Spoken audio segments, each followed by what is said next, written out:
dari Bapak Ustadz Asep Lukman Hamzah MRG. Bapak Asep Lukman MRG, waktu dan tempat kami silakan.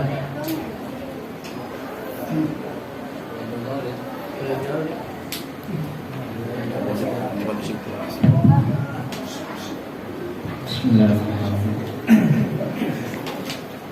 Assalamualaikum warahmatullahi wabarakatuh.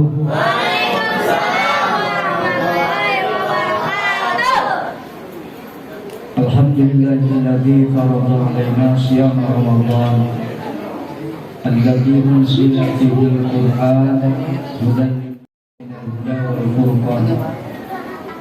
La ilaha illallah wahdahu la syarika lah wa asyhadu anna sayyidana wa nabiyyana Muhammadan abduhu wa rasuluhu la nabiyya wa la rasula ba'dah.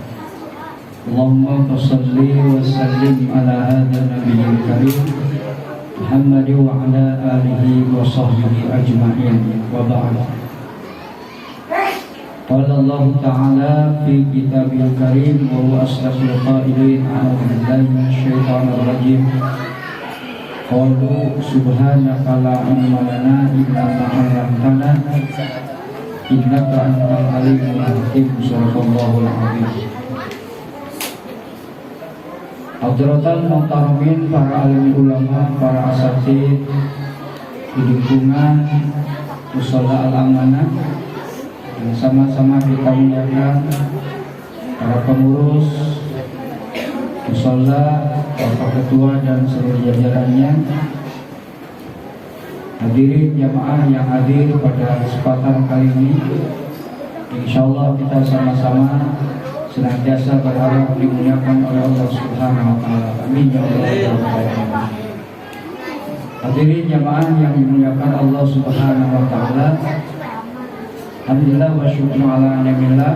Malam hari ini, kalau tidak salah malam yang ke-19, kalau di sini malam ke-20. Jadwalnya lebih dulu dibuat. Malam yang ke-19, alhamdulillah lebaran 11 hari lagi ya. Tidak terasa lebaran 11 hari lagi. Bagi anak-anak senang lebaran itu, tapi bagi orang tua pusing. Apalagi yang masih punya kabur, mikir aja.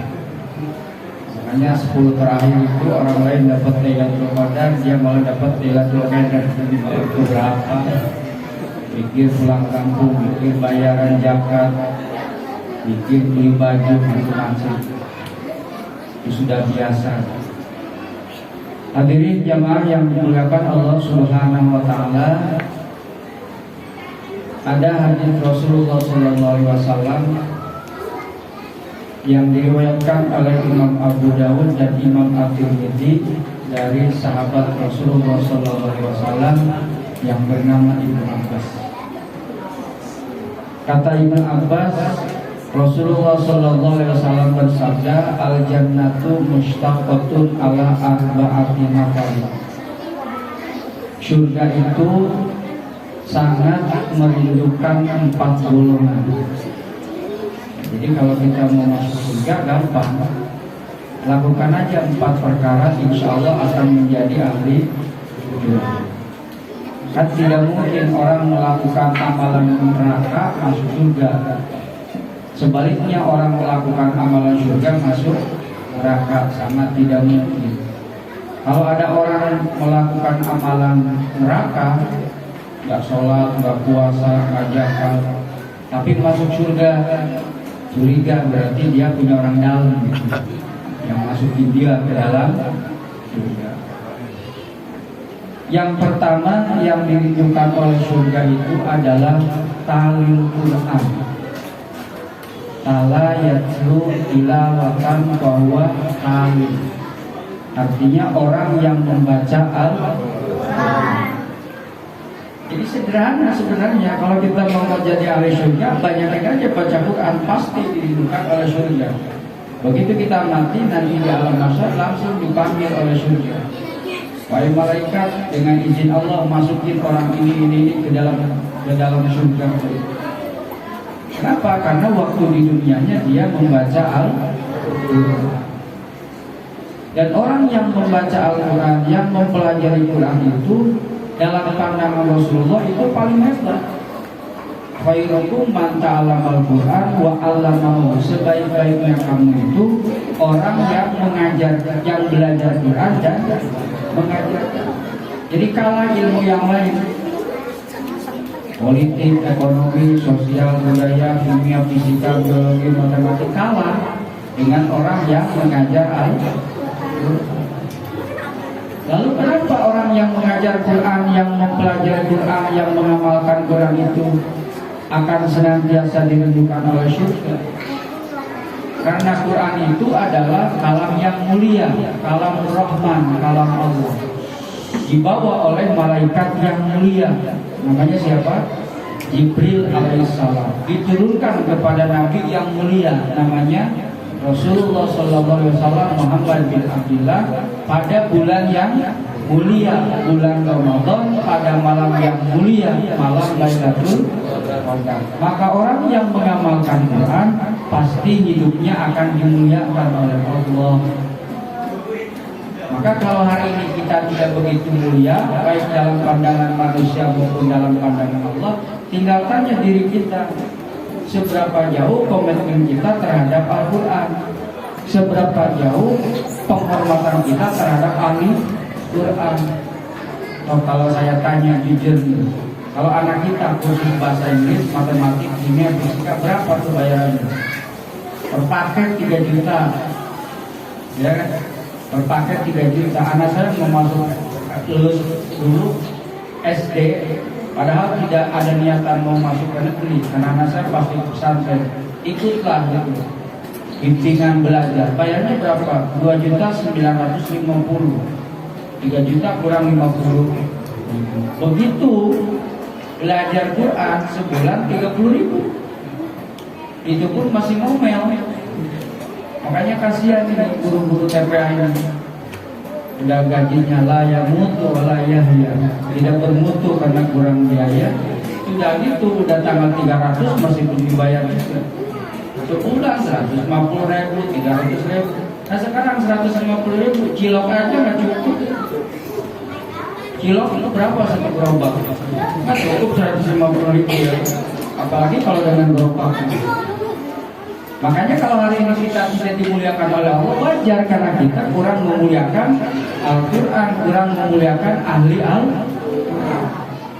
Saya ini baru datang dari pesantren anak saya, ya kan tadinya wisuda tanggal 26 dimajukan tanggal 20. Yang jadi juara bukan anak saya, tapi saya nangis gitu. Ada anak hafal Al-Quran 30 juz, lalu dites oleh gurunya non-stop, tanpa membuka Quran, tanpa ada yang salah 18 jam, dari mulai surat Al-Fatihah sampai surat An-Nas. Hadiahnya apa dari kiainya? Diberangkatin umroh. Jadi kalau dia orang lain hafal sekian juz, begitu dites cuma 5 juz, setorannya sudah 20 juz, begitu dites lagi cuma 5 juz, 10 juz. Dia itu hafal 30 juz, kemudian dites lagi tanpa melihat Quran dalam satu waktu 18 jam, disaksikan oleh guru dan teman-teman yang lain. Tidak ada satupun yang salah. Luar biasa. Orang priuk. Orang lain akan pada tawuran tuh. Dia mah hafal Al-Quran 30 juz, hadiahnya umroh, diberangkatkan umroh. Orang yang seperti itu, masya Allah, orang tuanya bangga. Bahkan dalam hadis kan disebutkan, orang yang hafal Al-Quran itu, dia akan memberikan syafaat kepada 70 keluarganya, bapaknya, ibunya, kakaknya, adiknya, buah, paman, bibi, encang, encing, engkong, dan seterusnya. Semuanya diberikan syafaat oleh orang itu. Luar biasa. Kenapa? Karena tadi kalam Rahman, kala yang mulia, diturunkan melalui nabi malaikat yang mulia kepada nabi yang mulia pada bulan yang mulia, pada malam yang mulia. Maka orang yang menghargai Quran itu pasti hidupnya. Ketika kita tidak mulia, tanya seberapa banyak, karena itu terjadi hukum kausalitas. Banyakkan mana baca Quran dengan baca WA. Kalau dari kediknya baca WA banyak daripada baca Quran. Sekali baca, wah target. Baca Quran, ngerti kagak gitu kan? Sama aja bodoh. Dan baca Quran yang benar mah bukan begitu. Kita daburi. Afala yatadabbaruna al-Quran am ala qulubihim aqwalha. Apakah mereka mengapa mereka itu tidak mentadaburi, mempelajari isi Al-Quran? Atau memang hatinya sudah tertutup? Quran hanya dibaca saja, namanya ta'amalus syafawi, siang, sore. Makanya yang hafal Quran diberikan penghargaan, yang mengamalkan Quran itu jarang, biasanya begitu. Karena ada 300 ayat di Quran yang dianggap yang teroris, dasar tolong. Ya kalau si Saifuddinnya ngomong jangan disalahin. Kenapa jangan disalahin? Enggak disalahin, itu udah salah duluan, ngapain disalahin lagi? Orang dia bukan orang Islam. Kalau kita ngaku Islam tapi tidak pernah belajar Quran, nah itu yang harus disalahin.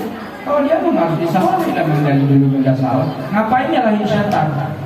Udah tahu setan itu salah, yang salah kita. Kenapa ngikut setan? Maka nanti di akhirat ketika kita mendakwa setan, setan balik kepada kita. Kata setan, "Fala talumuni walumu anfusakum." Kamu jangan caci maki saya, kamu jangan jelek-jelekin saya, kamu jangan menganggap saya gak benar. Kalau saya mah dari awalnya juga udah gak benar, yang salah ya kamu. Saya dulu kamu mabuk gak pakai dalil.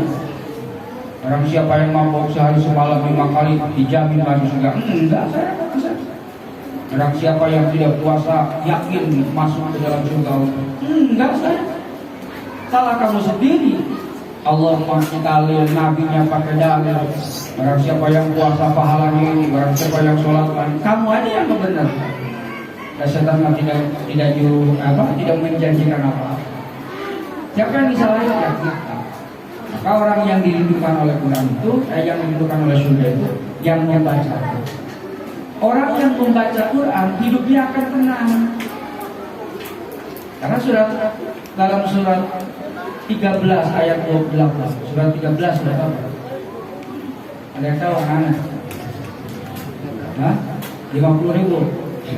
Wah, nggak ada yang tahu. Surat Ar-Ra'd ayat 28. Alladzina amanu wa tatma'innu qulubuhum bi dzikrillah. Ala bi dzikrillah tatma'innul qulub. Orang-orang yang beriman dan hatinya menjadi tenang karena zikir kepada Allah. Ketahuilah dengan zikir kepada Allah itu hatinya menjadi tenang.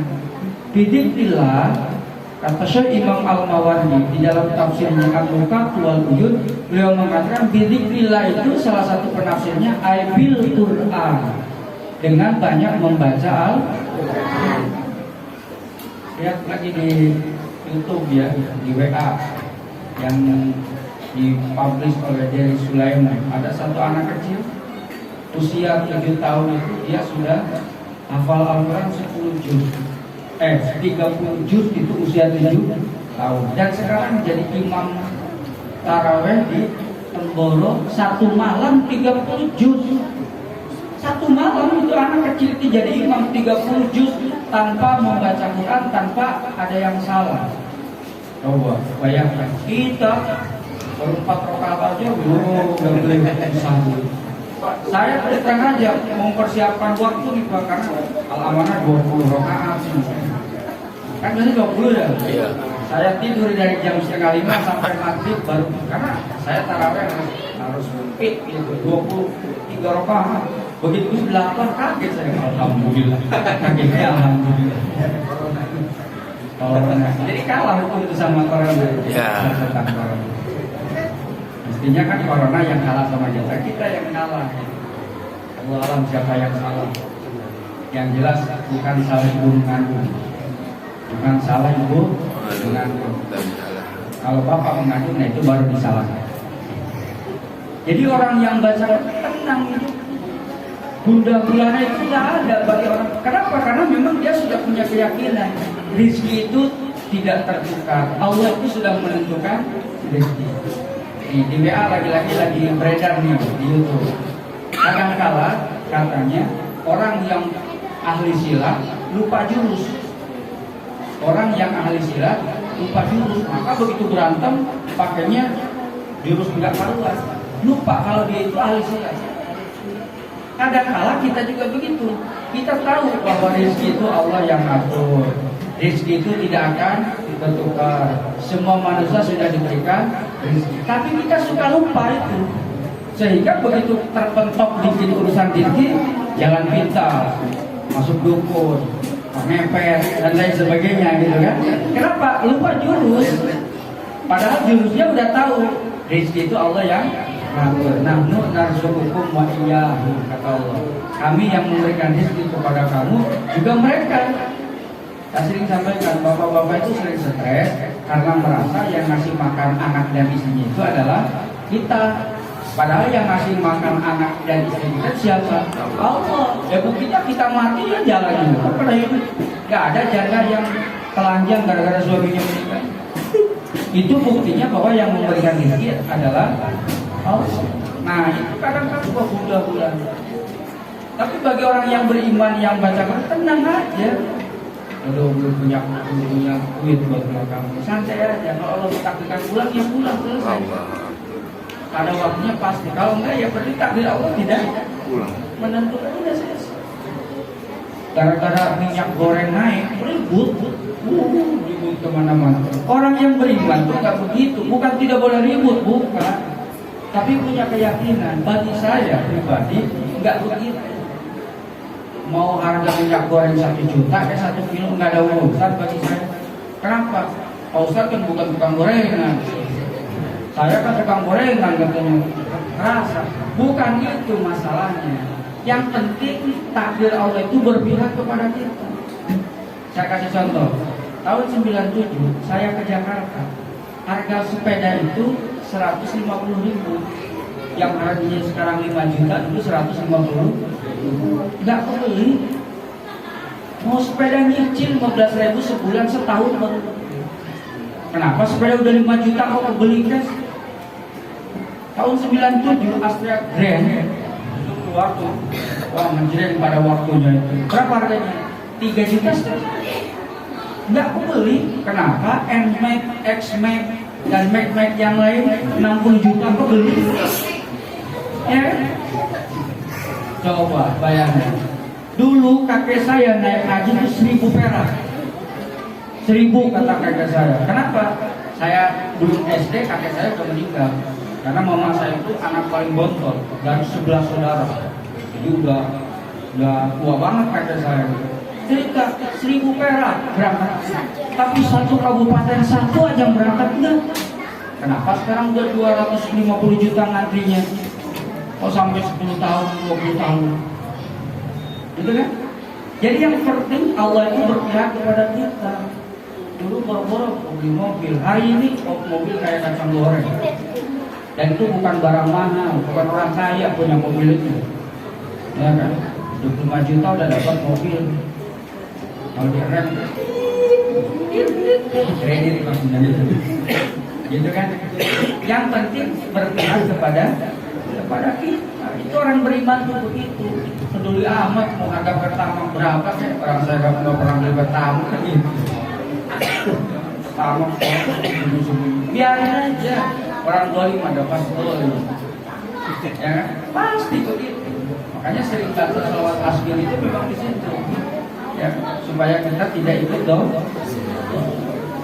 Jadi yang dirindukan oleh surga itu orang yang bertakwa. Orang yang membaca Quran itu akan menjadi obat bagi dirinya. Kenapa risau dengan penyakit yang Allah berikan? Dan di dalam hadis kan disebutkan orang Islam itu kalau Allah berikan penyakit lalu dia bersabar dengan penyakitnya, habis penyakitnya mati habis tuh dosanya. Di zaman Rasulullah SAW dalam kitab Jalil Falihin disebutkan ada seorang perempuan dia punya penyakit. Penyakitnya itu sering apa namanya? Kepala kita pingsan, sebetulnya pingsan. Terus datang kepada Rasulullah. Ya Rasulullah, saya ini punya penyakit pingsan terus. Gimana ya supaya saya tolong doa? Kata Rasulullah, saya bisa kamu didoakan hari ini dan seterusnya. Tapi dosa kamu akan tetap ada. Tapi kalau kamu sakit, lalu kamu bersabar, selalu bersyukur kepada Allah, insya Allah Allah akan hapuskan dosa kamu. Kata si perempuan, ya udah kalau begitu ya Rasulullah, enggak, saya tidak akan minta sembuh. Biar aja sakit saya terus menerus. Sebab apa? Berharap dia habis dosa. Sakit di dunia kan ada batasnya. Sampai mati. Kalau sudah mati nggak sakit lagi. Tapi kalau sudah sakit di akhirat tidak ada batasnya. Maka obat hati itu apa? Quran. Wa nazzil al-Qur'ani ma huwa shifaa. Satu. Yang kedua, yang dirindukan oleh surga itu siapa? Hafizil lisan, orang yang menjaga lisan, apalagi bulan puasa. Kenapa kok lisan harus dijaga? Terutama di bulan puasa. 5 yang membatalkan pahala puasa itu 4-nya disebabkan oleh lisan. Kan kata Rasulullah, "Qausun yu'irna shaimah." Ada 5 yang membatalkan pahala puasa, bukan puasanya. Kalau puasanya ya jajan kan. Asal tidak makan, tidak minum, tidak bersenggama, udah sah. Tapi tidak punya pahala. 1, bohong, mulut. 2, adu domba, mulut. 3, sumpah palsu, mulut. 4, ghibah, ngomongin orang di belakang, mulut. Baru yang kelima, wan nadharu bisyahwat, melihat dengan. Jadi kenapa lisan itu harus dijaga? Karena bisa membatalkan pahalanya. Makanya hati-hati, jangan ngomongin orang. Ngomongin orang itu kalau benar adanya namanya apa? Ghibah. Kalau salah namanya fitnah. Maka diperingatkan oleh Allah dalam surah 49 ayat 12. Ya ayyuhalladzina amanu la yaskhar qaumun min qaumin asa ayyakunu khairan minhum wala nisa'un min nisa'in asa ayyakunna khairan min kunna wala tanbizu anfusakum wala tanabazu bil alqab. Dan dijelaskan di situ bagaimana bahayanya ngomongin orang. Sebab apa? Ngomongin orang itu pada prinsipnya ngomongin diri kita sendiri. Coba nih, saya ngobrol dengan Pak Heri ini, ngomongin Pak Ketua, misalkan contoh. Saya nggak sadar kalau Pak Heri di belakang saya ngomongin saya juga gitu. Dan Pak Heri kita nggak sadar kalau saya pasti ngomongin Pak Heri di belakang, ngomongin aja Pak Heri terus, gitu kan? Padahal begitu ketemu sama Pak Heri ngomongin saya juga. Itu kan nggak sadar gitu. Maka tidak boleh ngomongin orang itu karena pasti nanti orang ngomongin balik. Kan gitu rumusnya. Siapa yang kentut misalkan, dia ya 1 ke Pak Heri, 4 ke saya, 1, 2, 3, 4. Iya. Pakai begini, dia 1. 3 ke saya, 1, 2, 3. Balik begini, dia kembali lagi ke kita sebenarnya. Jadi pada prinsipnya yaitu surat 17 ayat 7. Siapa yang apa? Mana? Surat apa? Surat 17. Wah, yang apa? Surat Al-Isra ayat 7. In asantum ya usikum wa in asatum fala. Kamu berbuat baik, kebaikan buat siapa? Buat diri kita. Kamu berbuat salah buat siapa? Jadi prinsipnya kembali kepada diri.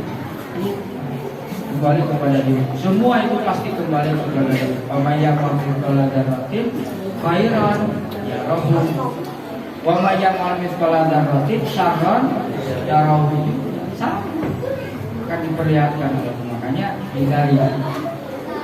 Yang ketiga yang dirindukan oleh surga itu apa? Wa mut'imil ji'ah. Orang yang memberikan makan kepada orang yang lapar. Puasa lapar apa enggak? Lapar, jangan bilang tidak puasa. Curiga kalau enggak lapar. Lapar kok puasa Pak Ustaz? Tahu enggak juga. Curiga saya.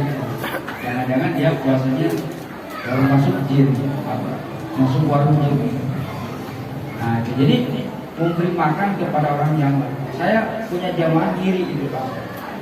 Karena kata Rasulullah boleh diri 2. Pertama, kita boleh diri nih Pak. 1 orang yang diberikan ilmu, lalu ilmunya habis diamalkan. 2 orang yang diberikan harta, lalu hartanya habis diamalkan untuk kebaikan. Kita harus diri, artinya makanya kita harus ikuti. Kalau yang lain nggak perlu ngiri. orang lain kaya kita nggak miskin, nggak kaya mirip, jangan. Karena semua akan dipertanggungjawabkan ya. Semua akan dipertanggungjawabkan. Jadi bapak-bapak nggak usah kaya, dengan doain aja saya kaya, tinggal minta ke saya. Capek kerja sendiri. Nah, itu ibu-ibu zaman saya itu selama bulan puasa biaya makan saja 250 juta di Masjid PTDI setiap hari dia 100 box. Kalau satu boxnya 15.000, kan murah 15.000. Itu lauknya pasti ayam lengkap alias telur. Itu namanya lengkap, bulunya, tahinya, semua kepalanya ada telur kan.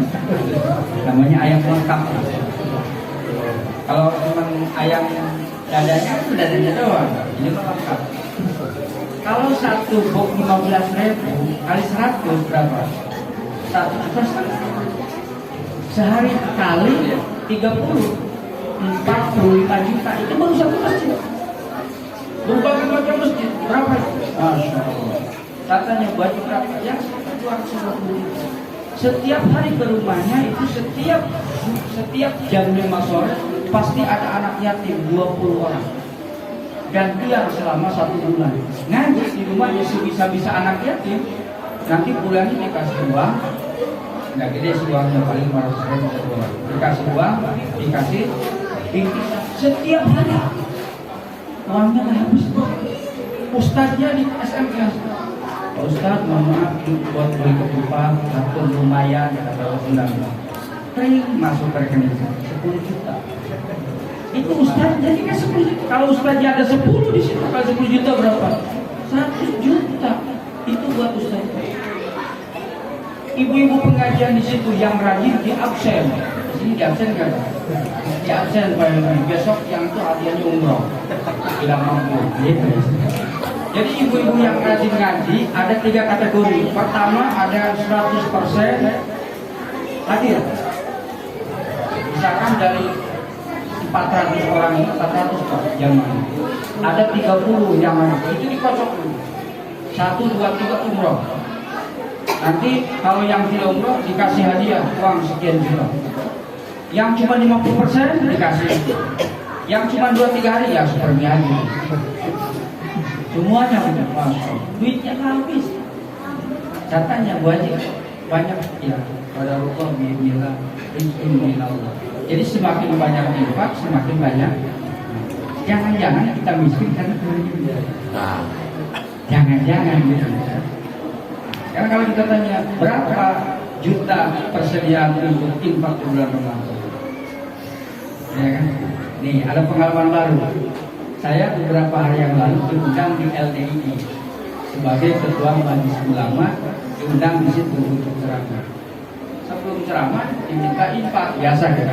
Kalau kita infak tuh pakai trombol kan, udah gitu ditutup pakai tangan. Kenapa ditutup? Malu kecil. Gede mau gitu. Di LDII itu bukan gitu caranya. Kata pembawa acara, bapak-bapak ibu yang silakan kita akan mengumpulkan infak malam ini. Berikan infak yang sama. Dilempar Pak. Itu dilempar. Yang 2.000 kan malu Pak. Dilempar. Udah penuh tuh, lemparan uang baru disapu. Luar biasa saya bilangin. Baru makanya masih LD itu bagus banget. Sodakonya bulannya itu 10%. Kalau kita selesai, yang mau ya enggak. Dia 10%, wajib itu, nggak boleh juga. 10% kayak gereja kan harus 10%. Jadi kalau gaji 3 juta, 300.000 doang. Kalau jamaahnya misalkan di sini ada 100 kali 300.000, berapa? Luar biasa. Jadi memberikan makan kepada orang yang yang keempat yang dirindukan oleh surga itu adalah dosa ini bisyahri Ramadan, orang yang puasa di bulan Ramadan. Nah, mudah-mudahan kita ini termasuk orang yang dirindukan oleh surga. Amin ya Allah.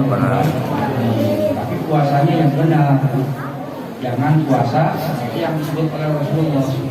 Kami muslimin laisa lahu muslimin illa al-jur wal banyak orang yang puasa tapi tidak punya nilai puasa, hanya lapar dan dahaga. Karena puasanya tadi tidak sesuai dengan aturan Allah dan Rasul.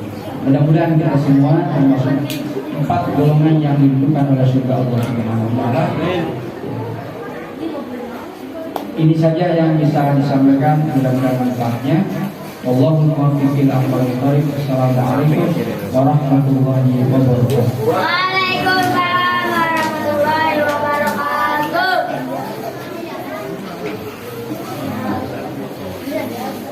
Demikianlah tausiah dari Bapak Ustaz Abdul Muhammad. Semoga bermanfaat bagi kita semua. Wassalamualaikum warahmatullahi wabarakatuh.